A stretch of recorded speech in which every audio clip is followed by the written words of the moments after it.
Hey everybody, whether you're joining us in person or online, we're so glad you came out to Cru tonight. My name is Lydia, and I'm a senior studying business administration and marketing with a minor in communications. And I'm Sean, a senior studying paper science and chemical engineering. A little bit more about Cru is that we are a Christian organization on campus that is passionate about connecting people with Jesus and others. Tonight you guys are going to hear a story from one of our friends, a talk from a Cru staff member, and then we're going to break out into some discussion groups. But first, announcements. All right everybody, Fallapalooza is October 10th from 9:30 a.m. to 5 p.m. It's going to be $10 for freshmen and transfer students or $15 for upperclassmen. If you guys are maybe not thinking about coming because of the price, please talk to a staff member. They would love to help. That price is going to include a conference package, which will come with lunch, a t-shirt, a book, and a journal. So definitely worth the price. This is going to be a great event for us to come together, learn about how to share our faith, and to grow in it as well. Additionally, the No Talent Talent Show will premiere after Fallapalooza on October 10th, which is going to contain talents from people in Cru. They could be up to 5 minutes long, but there's no time requirement. Just make sure those are submitted by October 8th to Caitlin Hess, and her email is provided. Pictured here. Next, we have Women's Ministry Team. Do you remember Mug and Muffin? How about Women's Harvest? Both super fun events that I loved going to, and I hope you guys did too. Even better, you can help put these events on. Women's Ministry is looking for people to join their team to help put on amazing events for the women of Cru. It's a great time, so I suggest contacting Bethany. Additionally, Bible studies are still going on, and it's definitely not too late to join. So please give that a thought. Lydia has been leading a Bible study lately, right? That's true. Me and two others are leading on Wednesday nights online. It's so much fun. I love getting to know people. But hey, if Wednesday nights don't work for you or you're not a woman, there's a ton of other Bible studies. Speaking of where you can find those other Bible studies, our social media, including our website. Our website is UWSPCru.org. Our social medias are UWSP Cru, Facebook, Instagram, Twitter, and YouTube. Also, on our social media, specifically our Facebook and Instagram, we have Q&A Fridays where you can learn more about the Lord, ask fun questions, get to know the people behind the cameras. And then we also have Devos on Saturday mornings, which is just like a really cool time to grow with the Lord. Next Cru is going to be Thursday, October 8th. Same time, same place. Next, we're going to transition to our story from our friend Caitlin, where she's going to tell you a little bit more about her walk with the Lord. Hi, my name is Caitlin Hess, and I'm a senior at Point studying interior architecture, and here's my story. So I grew up in a Christian home with a loving mom, dad, and 5 older brothers. I attended Christian schools from preschool to 8th grade, and so all my life I grew up learning about stories of the Bible, how to be saved, and all about a Christian life. I would say I'm extremely blessed that I was able to attend a Christian school, but also to have a family that revolved around Christianity and following Jesus. I had a mom and a dad who taught me how to pray, how to read my Bible, and how to stand up for what I believe. I had 5 older brothers who would call me out on my sin and direct me towards what God says, and taught me by their actions what it meant to live like Jesus. Being the only and youngest girl with 5 older brothers, I obviously always wanted to be doing what my brothers were doing. I loved how committed they were to following Christ, and I wanted to be just like them. They didn't care what people thought of their faith, and I admired that a lot. I'm so thankful for my family and how they have impacted my walk with Christ. So at the age of about 6, my mom shared the gospel with me, and I remember that day vividly. She helped me to see that I was a sinner and that the only way to heaven was through God's Son, Jesus, dying on the cross for me and rising again 3 days later. Jesus took all my sin, and all I had to do was believe this, and I would be saved and could have eternal life in heaven when I died. I prayed to receive Christ that night, and that was the best decision I ever made. I would say for the most part, I made my faith my own by going to church, Sunday school, Wednesday nights, and in high school, FCA, where I would grow in my relationship and knowledge of God. I surrounded myself with Christians growing up, and that had a huge impact on me and how I lived my life. So after 8th grade, I was heading to the public high school where I knew things would look a lot different, and I would no longer be surrounded by all Christians. My family warned me of how it would be a lot harder to stand up for my faith, but that my faith was worth fighting for. I was always reminded of the passage, Romans 12:2, which says, "And do not be conformed to this world, but be transformed by the renewing of your mind, that you may prove what is that good and acceptable and perfect will of God. As I entered into high school, I wanted to stay strong in my faith no matter what people thought of me. Throughout high school, I saw a good amount of my Christian friends fall away from their faith, and they even started to make fun of me because of how innocent I was and how lame I was for not wanting to drink or say a swear word. I felt ashamed and alone at times because I wanted to follow Christ, but I felt a lot of hurt from good friends that were picking on me. As a people pleaser, I struggled with trying to please both God and the world by giving into a lot of gossiping and making fun of people. I knew all this was wrong, but I wanted to fit in with my friends at school. Later into high school, I realized that I really didn't care what my friends thought of me. In God's eyes, I was doing the right thing, and I tried to do what was pleasing to Him. I had the passage Galatians 1:10 in my mind, which says, "Am I now trying to win the approval of human beings or of God, or am I trying to please people? If I were still trying to please people, I would not be a servant of Christ." So going into the public high school, it taught me that doing the right thing and living for Christ is way more important than living for man and seeking to please my unchristian and Christian friends with sin. So going into college now, I was super scared and had a lot of anxiety because I'd never been far away from home. And I'm super close with my family. But I went to UW my freshman year and played soccer there. While on the team, I struggled to fit in as they were very much a drinking and partying culture. I felt left out a lot of my time on the team as they would laugh and talk about stories from the weekends that I was not a part of, and that's where they would bond. However, God blessed me at Stout with two very good friends of mine who were Christian, and they taught me what it was like to have vulnerability and openness, and that was super impactful for me as I really never had someone in life besides my family that I could share everything about myself with no judgment. My roommate and I spent almost every second together, so when she told me the news that she was going to get married and drop out of college, I felt so sad that my only friend was leaving me. And I realized that I really didn't have anything keeping me at Stout besides my roommate. So one weekend I visited my friend at UW-Stevens Point, and I fell in love with it here. And it was close to home, so literally within a day or two, I decided to transfer, and I saw God work through that step of faith. And that's how I live a lot of my life, just taking steps to do things and letting God use me how He wants to. All you have to do is just take the step. So at Point, I met a girl on the soccer team who went to Cru, and so we went together, and I was very much an introvert and did not want to come to Cru, and I would leave immediately after Cru was done because I didn't want to talk to anyone. So talking about doing things outside your comfort zone, I went to an event Cru had called Winter Gear Up, and that was the first event I ever went to with Cru. And I met an amazing friend there, and we hit it off immediately, and both decided to go on a spring break mission trip to Panama City Beach. I also did not want to go on this trip as time got closer because of my anxiety, but I went, and it was probably one of the best weeks of my life. I grew in community so much, and that changed me forever.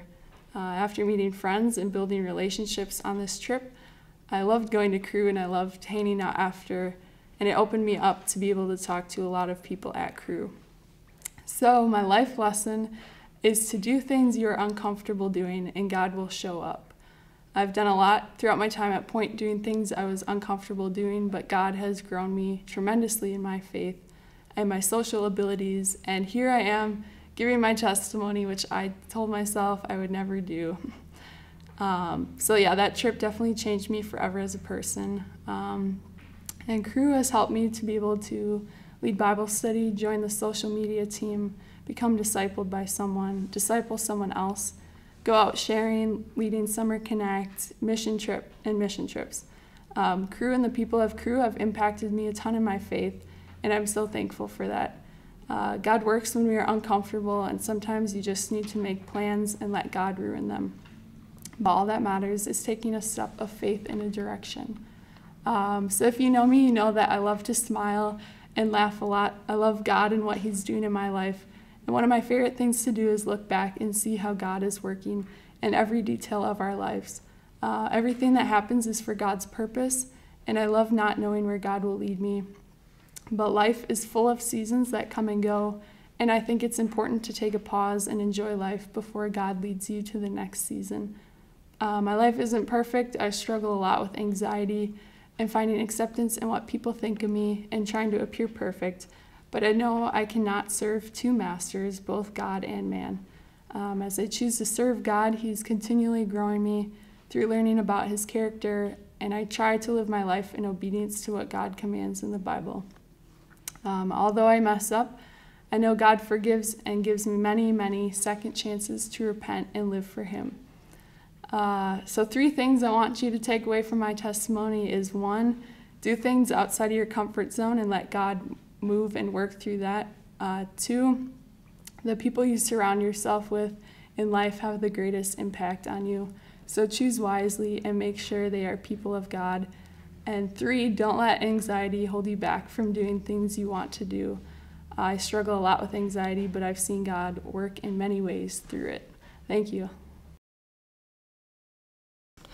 Hi, everybody. Thank you so much for coming to Cru tonight. Whether you're online or in person, we're really glad that you can be here. I'm really excited to be here. If you don't know me, my name is Zach.Rosado. I serve part-time on staff with Cru here in central Wisconsin. I'm really excited to be able to come here and talk to you about God tonight. But before we begin, I want to just introduce myself a little bit. Now, normally I might have a couple pictures and I might throw those up, explain my family. But this time, I thought what would be a better idea was to post a question online for some of my friends to drop some questions of some things they would want to know about me, and then do those while here online. So I have some questions here for my friends. I'm going to put up a timer up there for 60 seconds, and I'm going to answer as many as I possibly can. So when you're ready, go. What is your favorite ice cream flavor? Literally anything with caramel. My favorite was a couple years ago. King Cone, which is a great place up here in Plover, actually had this sea salt caramel and butter pecan ice cream flavor. That was really delicious. That's probably my favorite. How did you first come on Cru and start going? Great question. Long story short, I was dating a girl at the time. She was walking with Christ. I wasn't. She inspired me. She knew about Cru ahead of time and inspired me to go to Cru upon coming here to college. So I went my freshman year kind of on and off. I wasn't really big. We ended up breaking up that year and a whole bunch of other things went down. But it honestly took a year and a half for me to start being regularly involved with Cru and actually accept the Lord into my heart and start walking with Him. What is your favorite place in Stevens Point? The river. Nothing like it. If you had one day left to live and money wasn't an issue, what would you do?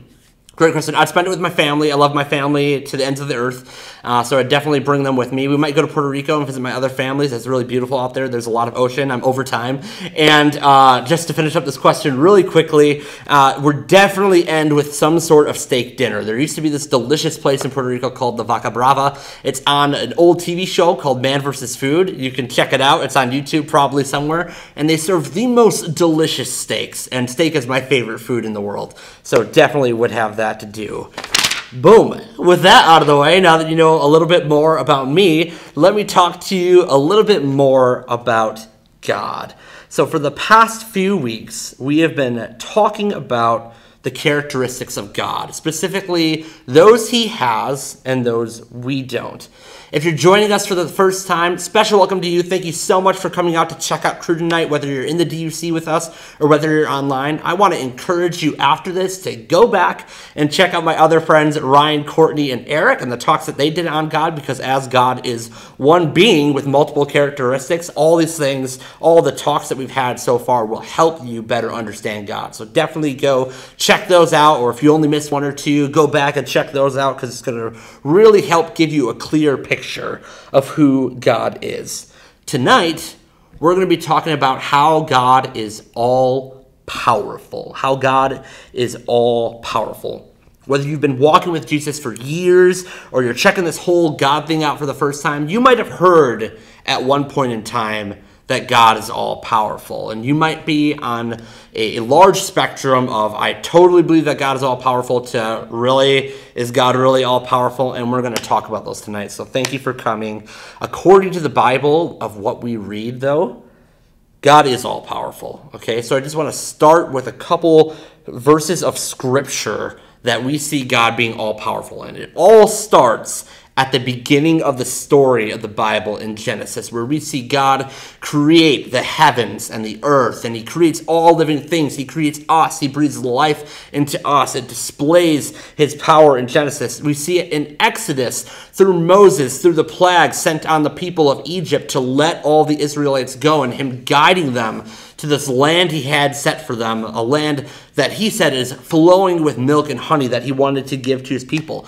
We see it in the book of Psalms from the psalmists who constantly praise and cry out for the power of God. We see it in the form of Jesus as he walks the earth and performs miracles like walking on water and healing the sick and casting out demons and dying on the cross. And we see it afterward as the Holy Spirit, the third triune being of God, falling down upon the apostles after Jesus dies. Everywhere you go in the Bible, it cries out and testifies to the power of God. Just a couple verses. Psalm 33:6, by the word of the Lord the heavens were made, and by the breath of his mouth all of their host. Ephesians chapter 3, now to him who is able to do immeasurably more than all that we can ask or imagine, according to his power that is at work within us. Revelation chapter 1, I am the Alpha and the Omega, says the Lord, who is and who was and who is to come, the Almighty. These are all commanding verses of what the power of God looks like. Last week, you heard from my friend Ryan on how God knows all the stars and all the grains of sand across the earth, how he knows each and every one of them individually. This week, the Bible tells us that not only did he make those things, but he did it by his very breath and very word. The words that we use every day, the breath that we can, that just utters vapors and some words. By his words, he created things into existence. That's crazy. Okay? He can do more than we can imagine. I don't know about you guys, but my imagination is pretty crazy sometimes. A lot of things come to mind. So to think that he can do more than we can imagine just considerably blows my mind. And he is almighty. Those are what these verses are telling us. But to me, perhaps one of the most telling verses of God's power in the Bible to me comes from Genesis. In Genesis, we read about a man named Abram who would come to be known as Abraham. And of course, Abraham would go on to essentially father the nation of Israel. However, when we open up the Bible and we start to look at Abraham's journey, we see that Abraham himself was already very old. Sarah, his wife, was also very old, and they still had yet to have any children. Abraham was already in his 90s, and Sarah wasn't too far behind him in age. And you think biologically, something's a little out of sync here. That'd be pretty crazy for them to have children, because by that time, Sarah's out of childbearing age. A lot of our cells to procreate are dying. So when an angel of the Lord appeared to Abraham and told him that this was going to happen, he laughed to himself. He's like, are you kidding me? There's no way we can do that at our age. And of course, he goes on to believe the Lord. But the same thing happens again later when that angel comes back and talks to Sarah. Genesis chapter 18, verse 10 is where we're going to pick up. And it says, then one of them said, one of them being one of the angels, I will surely return to you about this time next year, and Sarah, your wife, will have a son. Now Sarah was listening at the entrance to the tent, which was behind him. Abraham and Sarah were already very old, and Sarah was past the age of childbearing. So Sarah laughed to herself, as she thought, after I'm worn out and my Lord is old, will I now have this pleasure, the pleasure of having children? Then the Lord said to Abraham, why did Sarah laugh and say, will I really have a child now that I am old? Is anything too hard for the Lord? I will return to you at the appointed time next year, and Sarah will have a son. Is anything too hard for the Lord? If you're here and you've been walking with Christ, or sometimes I know that you've had this thought before of like, I just don't know if the Lord can do this in my life. I don't know if the Lord will do that. It happens to all of us. It's natural. If you're here and you haven't been walking with the Lord, I know that you've had that thought of, man, if God could really do all this crazy stuff, why are things in the earth? Why are things the way they currently are? I totally get it. But in the story, Sarah goes on and she does have that son. It shows the power of God. We see a similar story with Jesus in the Gospels. Jesus is approached by a wealthy man who kind of has everything and is doing everything he can to do to attain eternity with God. He comes and he approaches Jesus and says, Jesus, I feel like I'm doing all these things. What must I do? And Jesus says, well, follow the commandments. And he kind of lists the commandments out for him. And the guy's like, well, I'm doing all those things. And Jesus goes, but there's one thing you lack. Go, sell all of your possessions. And the man walks away sad because he was really wealthy and he had a lot of possessions. At this point, Jesus turns to his disciples and he says, how hard it will be for the rich to enter the kingdom of God. And the disciples kind of get a little fearful at this moment because in their day and age, wealth was a sign of power. And they're like, man, if that guy can't get to heaven, if that guy can't attain eternity with you, what hope is there for the rest of us? How can the rest of us be saved? And Jesus shares this word with his disciples. He says, with man, this is impossible, but with God, all things are possible. Even beyond the Bible, the power of God is on display all around us. When you go to look outside as the trees change colors this fall, or as massive snowfalls come down this winter, or you see the mountains and the hills, if you see the brevity of oceans and lakes and rivers and everything before you on the earth, does it not fill you with some sense of wonder? Does it not call out and beckon to you and maybe connect you to something maybe a little bit beyond yourself? Has that ever stopped you? Have you ever stopped to ask the questions of why do I feel this way in nature? Why do I feel recharged when I'm outside in nature? What is this connecting me to?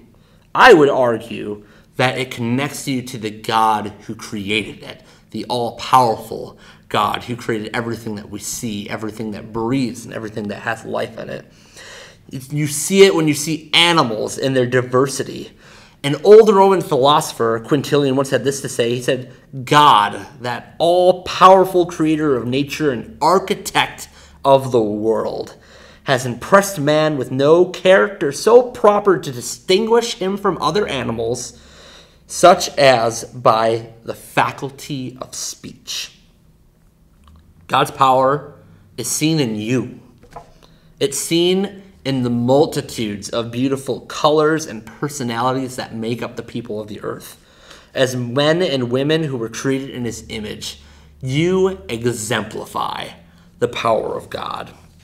And I want to share with you a little bit of a story and a little bit of my own struggle with understanding God being all-powerful and really believing in it, because it's just a lot for me to comprehend as a person. I grew up with two very competitive older brothers. Like you can see a picture of them right here. And I love them to death now, but man, when we were together as kids, everything was a competition. Getting to the end of the street was a running competition. We would play football both in-house and out-of-house, tackle style, games, you name it, there was a competition to it that we would do. But there was one thing I always struggled with. As the youngest, someone who's 8 years and 5 years apart from his other two brothers, so my middle brother's 5 years older, my oldest brother's 8 years older, I was never really the best at anything growing up. In fact, I really struggled to keep up with them. And of course, you might point to biological factors. Of course, they were ahead of me in terms of mental growth, in terms of physical growth, and that's very true. But that didn't stop me from struggling with this idea of like, why can't I just be better? Why do I have these weaknesses when I'm around them? Why can they constantly pry on those and get an advantage in these competitions? And it just really struck me and stuck with me as I went throughout life. It constantly kept going. Even now, as a follower of Christ years later who has a growing relationship with his brothers, the idea of not being the best and having these weaknesses constantly tears me away from God, because I don't want to rely on God's power. As Courtney talked to us about weeks ago about having needs. I don't want to rely on his power. I don't want to even admit that I have weaknesses. I want to cover up my weaknesses with my strengths, and I just want to let it stay there. But that's not how God designed us. We have weaknesses. We're not all powerful. We can't do everything that we can ask or imagine. We can create things, sure, but we can't create mountains. We can't create oceans and just let those things go forth. Okay, which brings me to my next point, and that's that while God is all powerful, we're weak.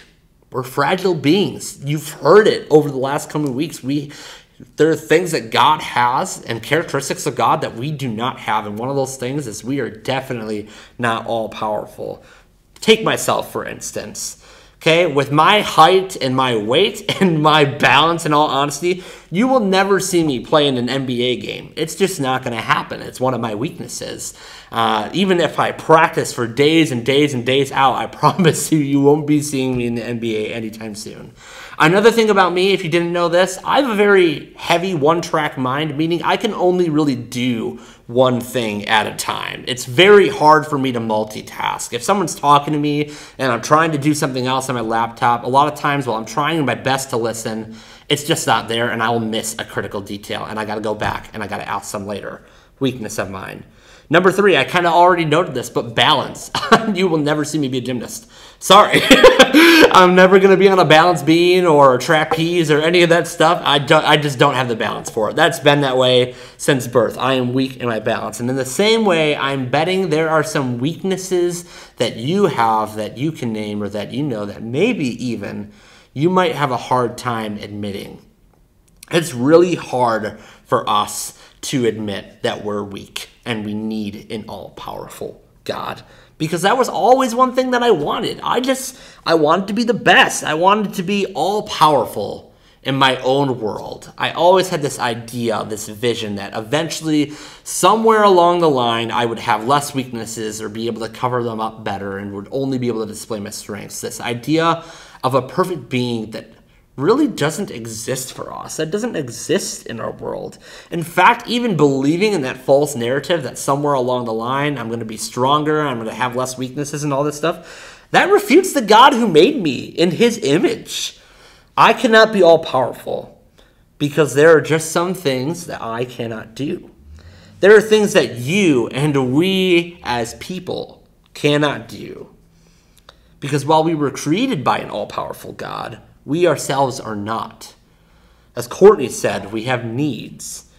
As Eric said, we change, ideas shift. As Ryan said, we don't have all the details. We don't know everything. So we can't make a perfect decision every time. And you know what? That's okay. Because we know a God who is all those things. We know a God who never changes. We know a God who can sustain us and provide for all our needs. We know a God who knows all the details and can do more than we can imagine. Now at this point, I've shared a little bit about our weaknesses and about God's strength, but you still might be asking yourself, okay, Zach, you say that God is all powerful and the Bible claims that God is all powerful, but blank. And there might be a variety of questions that come to your mind. If God is all powerful, why do we see the evil that we see in the world? If God is all powerful, why are people starving? If God is all powerful, why did he allow Adam and Eve to bite the apple? All these questions might come to your mind about an all-powerful God and how that stands and testifies against the rest of what we see.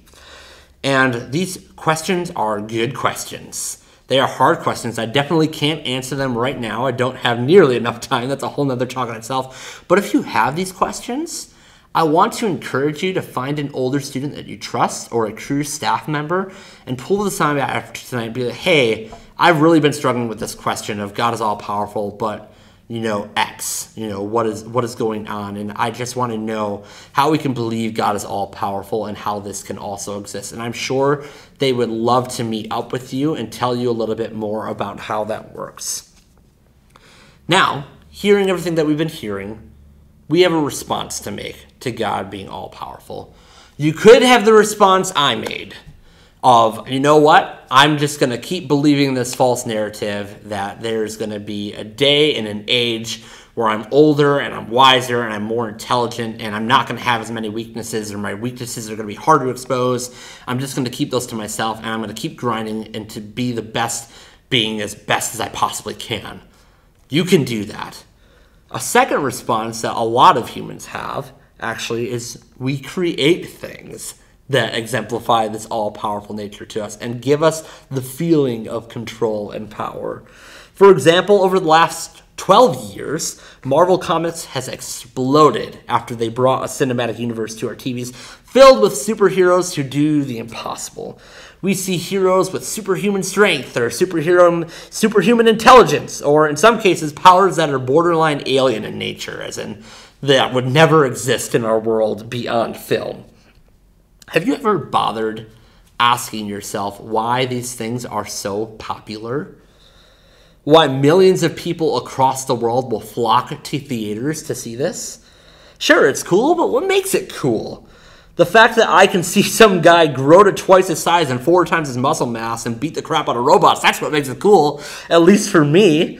The hero almost always rises above the odds. Everything always seems to go right for them. They always seem to end up on top, and for $5, you can live that out for 2 hours. That's why it's popular. It gives us something different, something unique that we don't see in our everyday age.